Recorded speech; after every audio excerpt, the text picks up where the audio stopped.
A gente sempre fala, pô, São Paulo está nessa situação, Corinthians está nessa situação, Santos, vários, Cruzeiro, que agora foi comprado, Atlético Mineiro.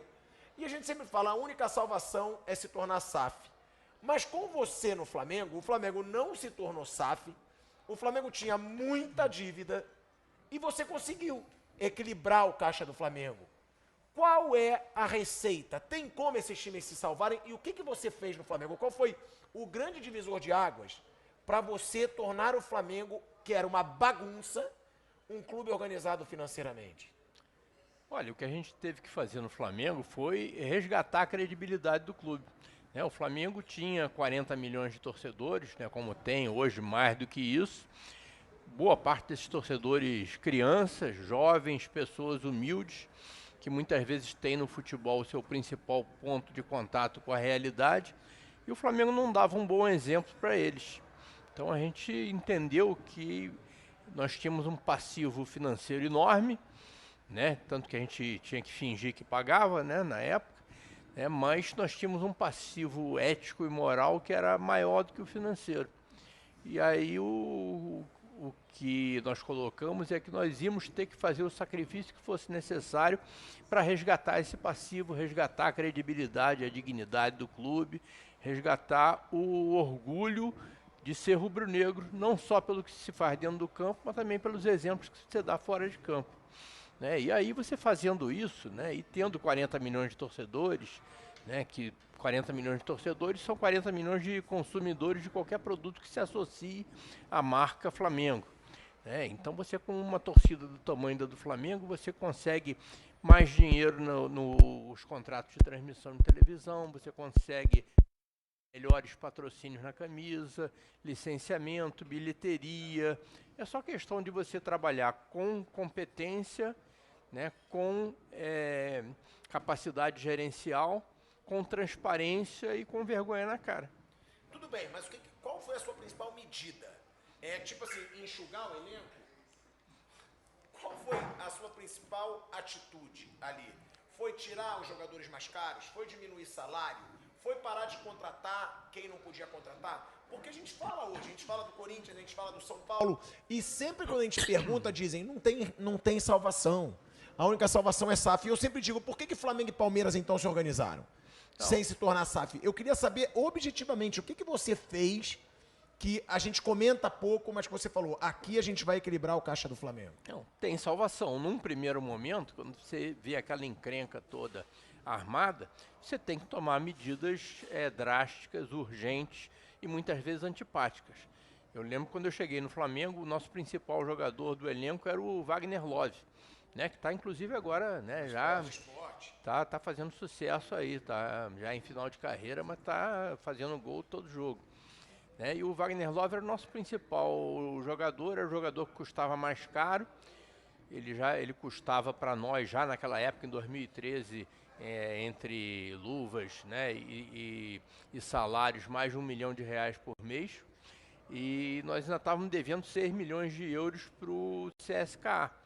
O Flamengo tinha trazido ele por 10 milhões, tinha pago 4 e ainda estava devendo 6.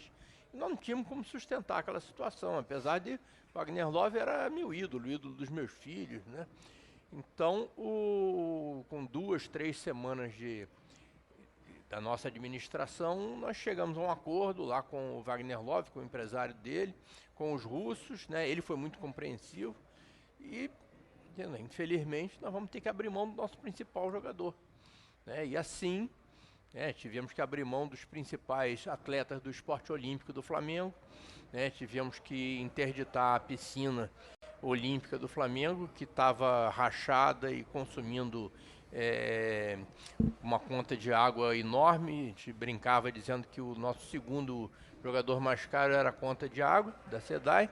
Primeiro era o Wagner Love, depois a conta da SEDAI. Nós tivemos que tomar um monte de medidas antipáticas, mas necessárias naquele momento, para poder correr atrás das certidões negativas, para poder fazer acordo com a Procuradoria da Fazenda Nacional, que as nossas receitas estavam todas penhoradas também. Então o início foi um início muito difícil, mas você tinha que cortar na carne, não tinha outro jeito. Mas isso daí foi avisado desde o início, No meu discurso de posse eu falei isso que eu falei aqui, Nós Vamos fazer o sacrifício que for necessário para resgatar esse passivo, para voltar a ser um clube cidadão, um clube que dê orgulho aos seus mais de 40 milhões de torcedores. Mas é claro que no início é muito difícil. Qual era a dívida que o Flamengo tinha? Quando você chegou? Quando eu cheguei, a gente não sabia qual era a dívida, porque a contabilidade do Flamengo era uma bagunça tão grande que ninguém sabia qual era a dívida do Flamengo. Nós tivemos que contratar uma empresa de auditoria, uma das top 4 do mundo, né, a Ernst Young, né, a EY, para fazer uma auditoria só da nossa dívida. E nós chegamos à conclusão na época que a nossa dívida era de 750 milhões de reais. Hoje a gente sabe que era mais do que isso, porque à medida que o tempo vai passando, vão surgindo aquelas surpresas indesejáveis, né, que a gente chama de esqueletos no armário. Então a gente sabe que hoje a dívida do Flamengo na época era em torno de 800 milhões de reais. E o Flamengo faturava por ano 200 e pouquinho, 220 milhões de reais. Ou seja, nós tínhamos uma dívida, né, o estoque da dívida do Flamengo era 4 vezes o nosso faturamento anual. Quando eu saí do Flamengo 6 anos depois, a dívida tinha reduzido a menos da metade e o faturamento multiplicou por 4. É milagre? Não. Né? É competência, é transparência, é vergonha na cara, é saber aproveitar o ativo que você tem, que são os 40 milhões de torcedores. E hoje, quando o senhor vê o Flamengo, né, sempre fechando o balanço, né, a última temporada foi 1,5 bilhão, né?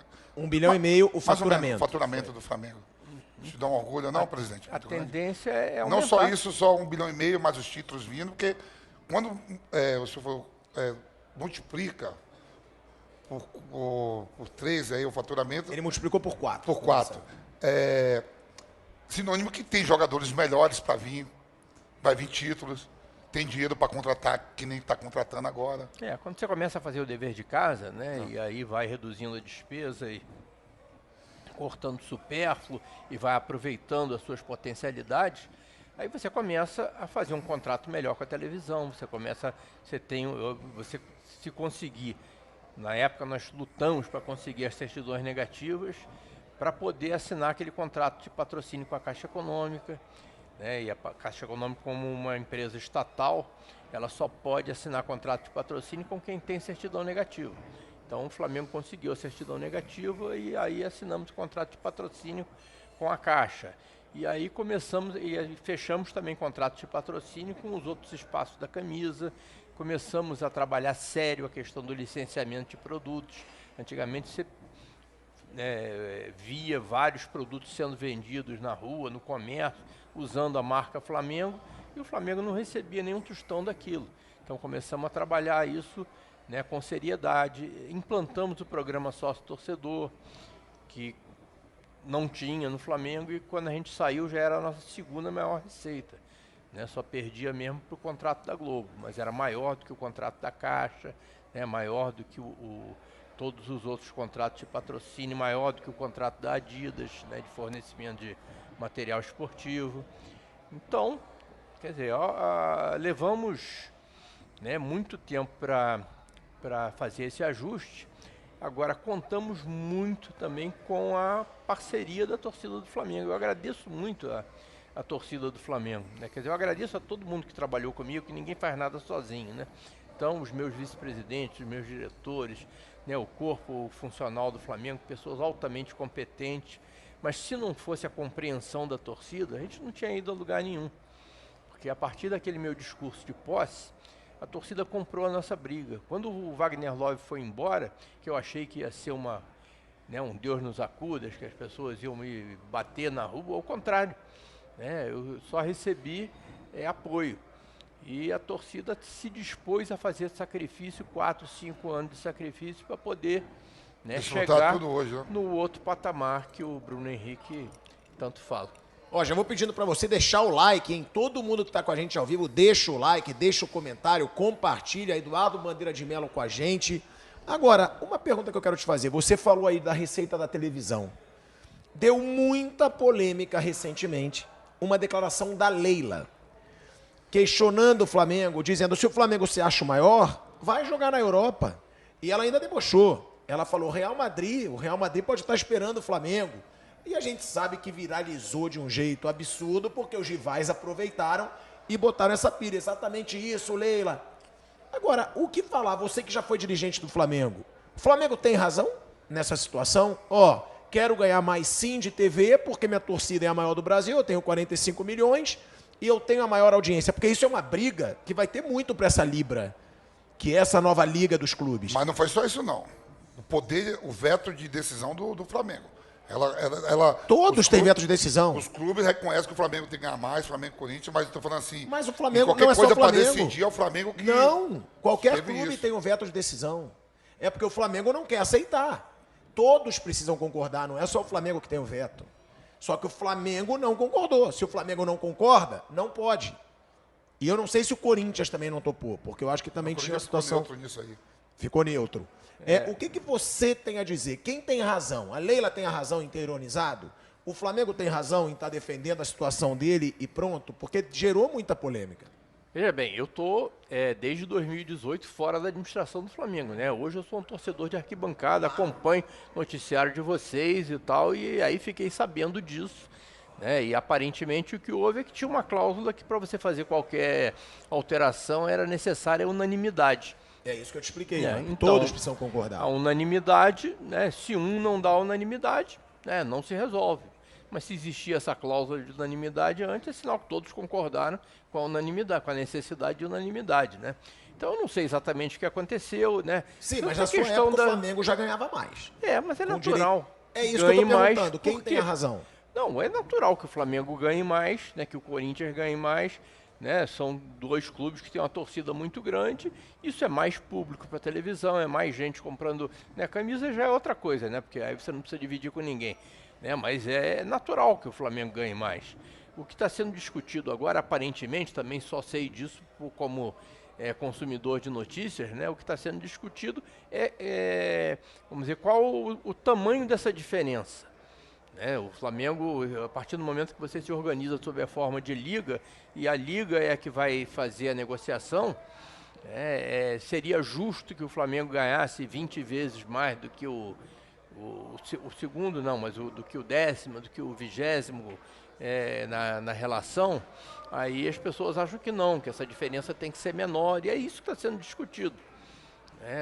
Agora, quanto a coisa de ironia e tal, eu prefiro nem comentar, porque eu não estava ali na hora, né? E vamos deixar. Como rubro-negro?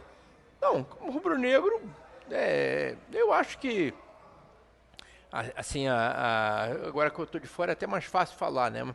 Mas essa relação entre dirigentes, eu acho que tem que ser pautada assim pela harmonia, pelo respeito, né? Não sei exatamente o que aconteceu, mas eu acho que Flamengo e Palmeiras são duas grandes agremiações, né? E tem, diria que, obrigação de trabalhar em conjunto. Corinthians também, Vasco da Gama também, São Paulo, né? Acho que o ideal seria que os clubes fora de campo fossem aliados, porque eles têm muita coisa em comum mesmo. Ô, presidente, qual foi o maior absurdo, que você viu quando você chegou no Flamengo? Porque a gente vê, né? Alguns clubes dizem não tem água no vestiário.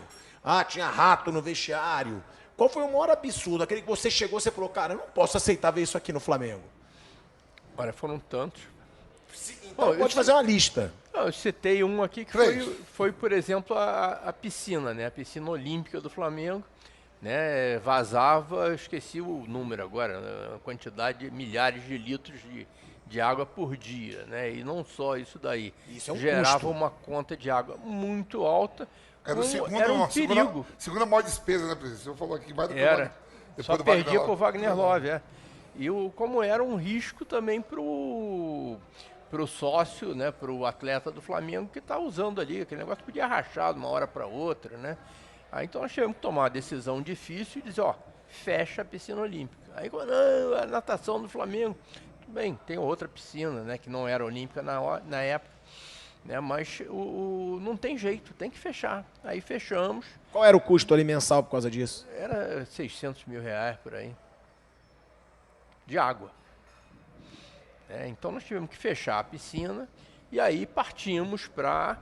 Aí com as certidões negativas a gente conseguiu ter acesso à lei de incentivo a lei do incentivo ao esporte, né? Tivemos acesso a recursos das loterias, tivemos acesso a convênios que nós fizemos com entidades internacionais, com o Comitê Olímpico Americano, por exemplo, e conseguimos colocar ali num prazo de 2, 3 anos a melhor piscina da América do Sul, das melhores do mundo. De atletas, treinadores? Rapaz, ação trabalhista, nós tínhamos mais de 600 em que o Flamengo era réu. Tá? Você lembra do ato trabalhista? Você chegou a pegar isso? Não. O ato trabalhista é um sistema de concentração de pagamentos, né? Quando o clube é condenado numa ação, você tem que pagar, e se você tivesse que pagar tudo de uma vez só, você quebra o clube, você não tem como pagar. É mais do que você arrecada. Então a Justiça do Trabalho, para ajudar os clubes, permitiu que fizesse um pacote só e partisse para todo. É isso? Pois é, que a própria Justiça do Trabalho, o Tribunal do Uniu Trabalho, tudo em uma coisa só. ia administrar a fila de credores A trabalhistas do Portuguesa Flamengo. fez isso aqui, eu Então, peguei isso. Então, o que acontecia é que o clube descontava, ele recolhia, era obrigado a recolher por mês o 10% do seu faturamento total. Né? Então, o clube via quanto é que ele faturou, 10% ele colocava lá para o Tribunal do Trabalho. Né? Aí o tribunal administrava a fila. Né? Então, né, deve tanto ao Vampeta e tal coisa, ele está lá na fila e tal coisa, paga, leva um tempo para pagar, e aí só que essa fila só crescia. Por quê? Porque o que o Flamengo fazia nessa época aí dado que você tem que pagar só 10% do faturamento, então já que é 10% do faturamento, eu pago 10% do faturamento e não estou nem aí para pagar a verba rescisória. Se eu tiver que mandar alguém embora, se eu tiver que descumprir um contrato com um atleta, isso vai gerar uma ação trabalhista, eu não quero saber, só vou pagar meus 10%. Foi empurrando para as outras gestões. Vai empurrando e a dívida crescendo. Quando a gente chegou lá, tinha mais de 600 ações trabalhistas em que o Flamengo já era réu. Né? E aí o que a gente fez? Vamos organizar isso daqui. Então, a partir de agora, o Flamengo, toda vez que rescindir um contrato, nós vamos pagar as verbas rescisórias direitinho. Nós vamos pegar os principais credores trabalhistas, vamos chamar para fazer acordo. Você lembra que quando a gente chegou lá, tinha a dívida do Ronaldinho, a dívida do Joel Santana, a dívida do Petkovic, a dívida do Romário. Todo mundo era credor do Flamengo, essa dívida só aumentava. Aí chamamos todo mundo para conversar e dizendo, nós vamos pagar assim, assado e tal coisa, nesse prazo tal, topo, né? E aí, para surpresa geral, a gente fez o acordo e cumpriu. Que o Flamengo normalmente fazia acordos e não cumpria. Então nós cumprimos o acordo e aí fomos diminuindo isso, pagamos a todo mundo, não tem esses credores todos famosos e tal, num prazo assim de 2, 3 anos já estava tudo quitado. Aí e a dívida dos credores trabalhistas começou a diminuir e a fila, em vez de aumentar, foi diminuindo. E a gente pagando 10% lá do faturamento. Quando chegou numa hora, a fila tinha diminuído tanto e tinha acabado, e a gente continuava pagando os 10%. Então, em vez da gente dever o ato trabalhista, nós éramos credores do ato trabalhista. Era a Justiça do Trabalho que estava devendo dinheiro para a gente. Aí o ministro Caputo Bastos, né, lá do TST de Brasília, resolveu fazer uma solenidade, né, em que até para servir de exemplo para os outros clubes, né, demonstrar que o Flamengo, através do ato trabalhista, conseguiu zerar a sua dívida trabalhista. Aí nós fomos lá, né, foi assim, um dia super emocionante para mim, inclusive, né, porque foi uma vitória de todos nós, vitória do Flamengo fora do campo. Aí eu tive que fazer um discurso, eu agradeci à Justiça do Trabalho por ter proporcionado esse mecanismo, né, que permitiu ao Flamengo sobreviver desde 2003. E aí, olha, muito obrigado, foi ótimo, mas agora eu quero meu dinheirinho de volta, porque agora vocês que devem pra gente. E aí recebemos dinheiro de volta e a partir daí o Flamengo não tem mais dívida trabalhista, zerou a dívida trabalhista do Flamengo. Aliás, a partir de determinado momento do nosso mandato, dívida deixou de ser um problema para o Flamengo. Que com a aprovação do Profut, que me deu muito trabalho, né, ia a Brasília toda semana e tal, com a aprovação do Profut, a nossa dívida tributária, que era parte do leão da nossa dívida, foi alongada em 20 anos. E a dívida bancária estava tendendo a zero, né? E hoje, né, para felicidade nossa, o Flamengo já não tem mais dívida com o banco, a dívida trabalhista tinha acabado. Fato é que aquela dívida do Flamengo, que ninguém sabia quanto era, que era enorme, que era motivo de Piada.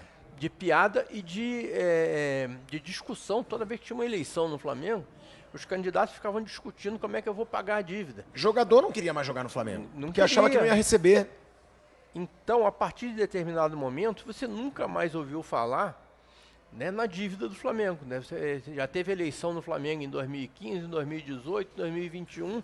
Você ouviu falar de dívida do Flamengo na eleição, no debate e tal? Não, porque deixou de ser um problema. E no Outra futebol, coisa qual a era- maior vergonha que você viu ali? Então, no dia que poucos dias depois de eu assumir, eu fui lá no CT pela primeira vez, né, que ainda era, né, um barracão cercado de lama por todos os lados. E aí eu fui encontrar os atletas do Flamengo, que vocês sabem, eu saí da arquibancada e fui direto para a presidência. Eu nunca fui diretor, nunca fui vice-presidente. Então, eu de torcedor virei presidente de uma hora para outra. Então, aqueles jogadores que estavam lá, né, eram os meus ídolos, né? Eu ia para o Maracanã gritar o nome deles, né? Felipe, Léo Moura. Tava lá, Ibson, Wagner Love, aquela turma toda que eu não conhecia pessoalmente. Aí eu fui lá me apresentar a eles. Só que aqueles meus ídolos que estavam lá, a gente estava devendo 3, 4 meses de salário para eles. Aí eu falei para eles, gente, eu estou aqui morrendo de vergonha, né? Porque eu estou assumindo a presidência do Flamengo, estou vindo aqui falar com vocês e nós estamos devendo 4 meses de salário para vocês. Isso é uma vergonha. Ainda falei assim, eu estou saindo de uma empresa, tinha me aposentado, né, no BNDES, eu trabalhei mais de 30 anos lá e o BNDES nunca atrasou meu salário nem 10 minutos, quanto mais 4 meses. Né? Então eu falei, isso daí não vai acontecer mais, nós vamos fazer o sacrifício, a gente vai se virar aqui, mas vocês podem ter certeza que isso não vai mais acontecer. Né? O Flamengo, quando pagava, na época do Vampeta, por exemplo, né, nós estamos, né, no mês de maio, e então dava manchete nos jornais esportivos. Flamengo paga fevereiro ou janeiro. Só que nós estamos em maio, né? O Flamengo pagou, isso era notícia. Toda vez que o Flamengo pagava uma folha de pagamento, era notícia. Isso não pode ser notícia, gente. O Flamengo, um clube pagar, uma empresa pagar a sua folha de pagamento, isso é obrigação. Tem que ter uma vez por mês e tal. E eu falei para eles, isso vai deixar de ser notícia. Né? O Flamengo vai pagar e ninguém vai saber, porque ele vai pagar no dia certinho, no 5º dia útil do mês seguinte.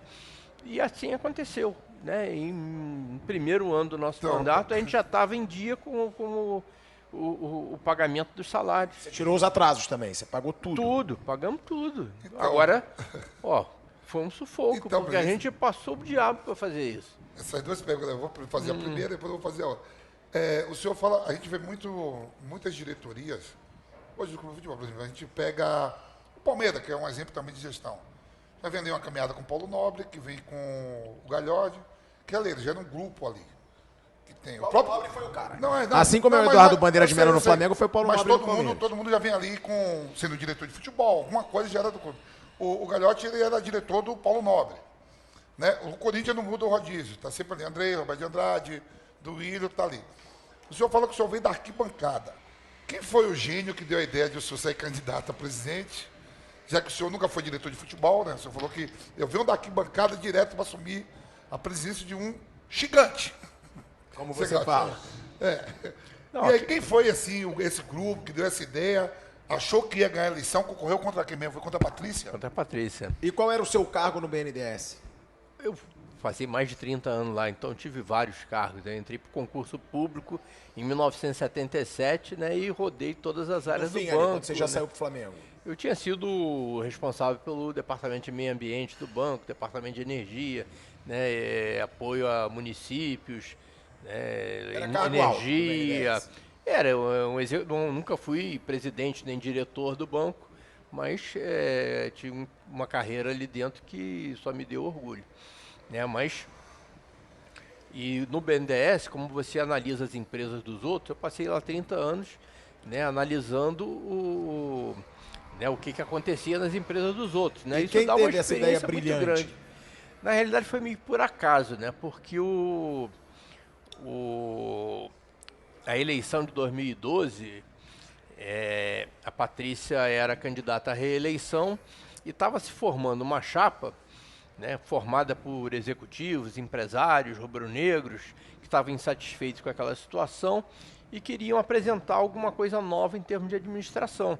Aí eu gostei da ideia, né, e resolvi apoiar aquela chapa. Né, eu era um apoiador.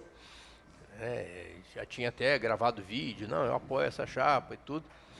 Só que as pessoas que eram os candidatos a presidente e a vice, eles foram impugnar. Começou a se Era o levar... Valim, não era? O Valim era o candidato a presidente e o Rodolfo Landim era candidato a vice-presidente. Aí, quando já tinham começado a campanha, aí começou a se levantar, não, mas vem cá, esses caras aqui não podem ser candidatos a presidente, porque você precisa ter 5 anos de vida associativa ininterrupta. E e eles não tinham, tinha até uma certa uma interpretação de que talvez pudessem ter, né, mas começou a se levantar que eles não tinham, eles poderiam ter a candidatura impugnada. Aí eles começaram a pensar assim, não, precisamos de um plano B. Né? Se a gente for impugnado, precisa de alguém para assumir a candidatura. Aí começaram a olhar lá entre eles, lá, quem é que tem 5 anos? Você tem? Não.